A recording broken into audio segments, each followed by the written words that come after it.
Hello friends, welcome to our YouTube channel. आज की इस वीडियो में हम ग्रीन्स थ्योरम देखेंगे जो कि काफ़ी इम्पॉर्टेंट है। तो सबसे पहले ये थ्योरम किसके ऊपर बेस्ड है मैं आप लोगों को समझाती हूँ। ये जो थ्योरम है रिलेट करती है bound curve of linear integral को और सरफेस इंटीग्रल को। एक कर्व और एक सरफेस इंटीग्रल का ये रिलेशन कह सकते हो आप लोग है। तो सबसे पहले हम लिखेंगे this theorem relates the bound curve of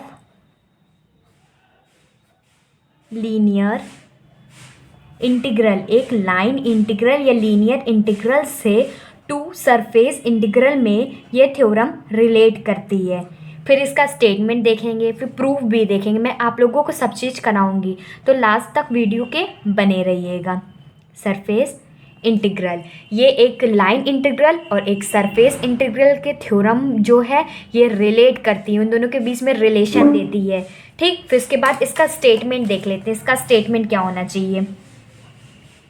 statement पहले मैं आप लोगों को लिख देती हूँ, फिर आप लोगों को समझाऊंगी कि कैसे ये स्टेटमेंट आया है। ठीक, if S is close region in X Y plane, S जो है एक कोई क्लोज्ड रीजन है एक्स वाई प्लेन में, जो कि किससे बाउंडेड है, एक कर्व से। Bounded by simple closed curve C से बाउंडेड है, और इसमें पी एंड क्यू जो है वो एक कॉन्टिन्यूअस फंक्शन है। R continuous functions of X and Y having, जिनका एक कॉन्टिन्यूअस डेरिवेटिव भी है। कॉन्टिन्यूअस डेरिवेटिव्स इन रीजन, फिर हम ये कह सकते हैं देन इसका जो मेन जो थ्योरम का फॉर्मूला है उसको ज़रूर याद रखिएगा।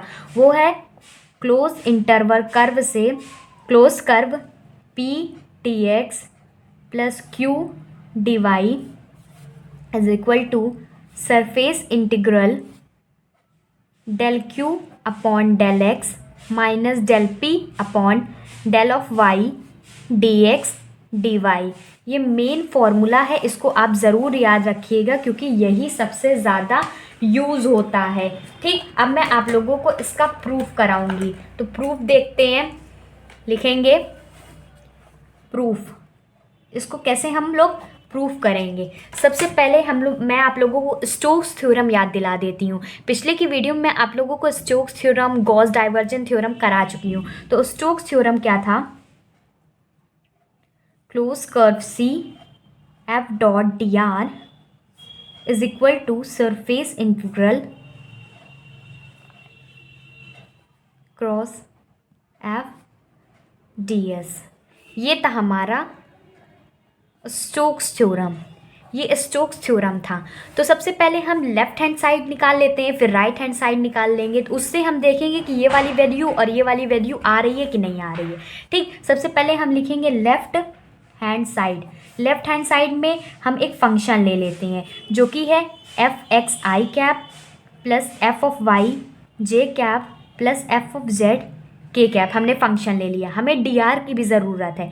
तो डी आर हमारा पोजीशन वेक्टर जो आएगा वो इसमें देखिए हमने लिखवाया था ना एक्स वाई प्लेन में होगा, तो सिर्फ दो ही प्लेन लेंगे। कौन सा, D X I cap plus D of Y J cap. अब हम लोग एफ डॉट डी आर निकालेंगे, तो लिखेंगे F dot D R is equal to, इसका मल्टीप्लाई होता है, आई का आई 1 हो जाएगा, तो F X D X plus dot product कर रहे हैं। ठीक, तो ये आ जाएगा। फिर अगर हम लोग एफ एक्स की जगह पे पी ले लें और एफ वाई की जगह पे क्यू ले लें तो कुछ ऐसा बन जाएगा। तो सबसे पहले ले लेते हैं, हमारे पास दिया गया है closed curve C P of D X plus Q of D Y. ये हमारे पास मतलब हमारे थ्योरम से आया है। अगर हम इसकी जगह पे ले लेते हैं तो यहाँ पर ले लेते हैं let F of X is equal to P, F of Y is equal to Q. जब हम एफ ऑफ एक्स की जगह पी लेंगे, एफ ऑफ वाई की जगह क्यू लेंगे, तो ये आ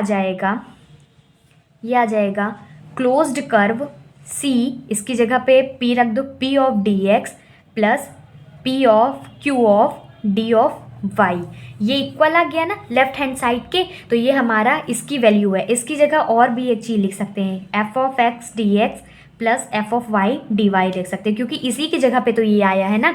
ठीक, फिर उसके बाद हमने लेफ्ट हैंड साइड प्रूव कर दी कि ये हमारे पास आ रहा है। अब हमें राइट हैंड साइड प्रूव करेंगे, तो लिखेंगे राइट हैंड साइड हमें इसमें चाहिए होगा curl of F vector, curl चाहिए होगा। तो कर्ल निकालेंगे, कैसे निकालेंगे, curl of F vector is equal to I cap, जैसे डिटर्मिनेंट निकालते हैं वैसे ही निकालेंगे। एफ वेक्टर क्या था, del by del X, del by del Y, del by del Z.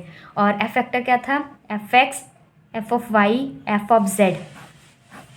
ठीक, ये डाइवर्जेंट है और कर्ल निकालना है, डाइवर्जेंट का फॉर्मूला है, यहाँ कर्ल निकालेंगे। जब इसको सॉल्व करेंगे तो कुछ ये आएगा जब आई कैप को सॉल्व करेंगे डाइवर्जेंट मेथड से, ये आएगा del of F Z del of Y minus del by del Z F of Y minus J cap equal है। ठीक, ये आएगा del F Z by del of x minus del F of X upon del Z. जैसे determinant solve करते हैं वैसे ही इसको solve करेंगे, तो इसकी पूरी वैल्यू जो आने वाली है वो लिखते हैं del by del Y F of x. अब देखिए हमें क्या चाहिए था, ओनली एक्स वाई प्लेन चाहिए था। तो हम जानते हैं कि जब ओनली एक्स और वाई प्लेन चाहिए होगा तो ये वाली टर्म और ये वाली टर्म कैंसल आउट हो जाएगी, क्योंकि कर्ल निकालना है तो एक्स वाई दिया है तो इसका जो क्रॉस आता है वो हमेशा जेड में आता है। तो हमारे पास क्या बचेगा, हमारे पास आ जाएगा curl of F vector is equal to k cap del of F y upon del of x minus del by del Y F of x. अब इधर देखिए हमने लिया था ना एफ ऑफ वाई की जगह पे क्या लिया था, एफ ऑफ वाई की जगह पे क्यू लिया था, एफ ऑफ एक्स की जगह पे पी लिया था। तो वही चीज़ यहाँ पर पुट कर देना है, K cap del Q by del X minus del P by del of Y. ठीक, और देखिए हमें डी एस वेक्टर भी चाहिए, ये है ना स्टोक्स थ्योरम में डी एस वेक्टर, इसे भी निकालना है। तो डी एस वेक्टर जो हमारा होगा वो के कैप डी एस होगा। ठीक, क्रॉस ऑफ एफ, इसमें डॉट डी एस, ये वाले को हमने डॉट ऑफ डी एस से मल्टीप्लाई कर दिया है। जब इधर मल्टीप्लाई किया है तो उधर भी मल्टीप्लाई करना पड़ेगा। तो ये आएगा del of Q upon del of x minus del of P upon del of Y D X D Y. अब देखिए ये कहाँ से आया, जो हमने डी एक्स और डी वाई की वैल्यू है वो डी एस से रिप्लेस कर दी है, मतलब डी एस की वैल्यू जो है यहाँ पर उसको डी एक्स और डी वाई से रिप्लेस कर दी है। ठीक, और ठीक तो फिर आगे हम क्या लिखेंगे, del of Q upon del of x minus del of P upon del of Y D X D Y, जो कि इक्वल आ गया हमारा curl of F dot D S के। ये देखिए हमारे पास राइट हैंड साइड भी निकल आया है। ठीक, तो हम ये कह सकते हैं कि अब हम लेफ़्ट हैंड साइड को राइट हैंड साइड के इक्वल पुट कर देंगे।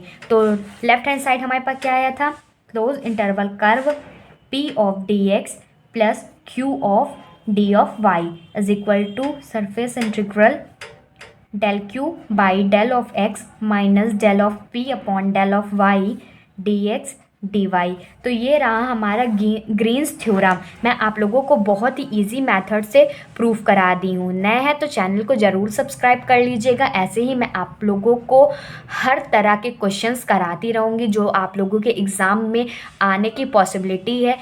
तो गुड बाय एंड स्टे।